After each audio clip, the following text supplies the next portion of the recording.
சுண்டைக்காயோட நன்மை அப்படிங்கிறது எதிர்ப்பு சக்தி.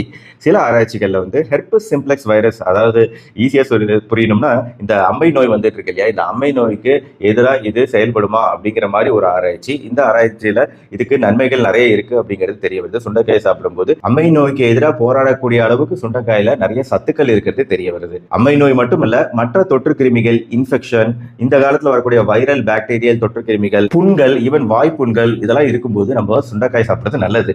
ஏற்கனவே சொன்னேன், இது பிளாக் நைட் ஷேட் மாதிரி, மணத்தக்காளி மாதிரி நைட் ஷேட் வெரைட்டியை சேர்ந்த ஒரு தாவரம். அதனால இதுக்கு இந்த மாதிரி எதிர்ப்பு சக்தியை கொடுக்கக்கூடியது, புண்களை ஆற்றக்கூடியது, கிருமிகளை எதிர்த்து போராடக்கூடியது போன்ற பல தன்மைகள் இருக்கிறத நம்மளால பார்க்க முடியுது. என்ன ஒண்ணு, என்னால இன்னும் கிளியர் கட்டா வந்து எவ்வளவு டோசேஜ் கொடுக்கணும், அது ஒரு மருந்தா எப்படி எடுக்கணும் அப்படின்னு என்னால சொல்ல முடியாது. ஏன்னா அது எனக்கு தெரியாது. ஆனால் இதை உணவா எடுத்துக்கிறது கண்டிப்பா நான் ரெக்கமெண்ட் பண்ணுவேன். இந்த மாதிரி சட்னியா செஞ்சு சாப்பிடுறது அப்படிங்கறத கண்டிப்பா ரெக்கமெண்ட் பண்ணுவேன். ஏன்னா நம்மளோட உணவு முறையில காலங்காலமா பயன்படுத்தப்பட்டு வரதுதான்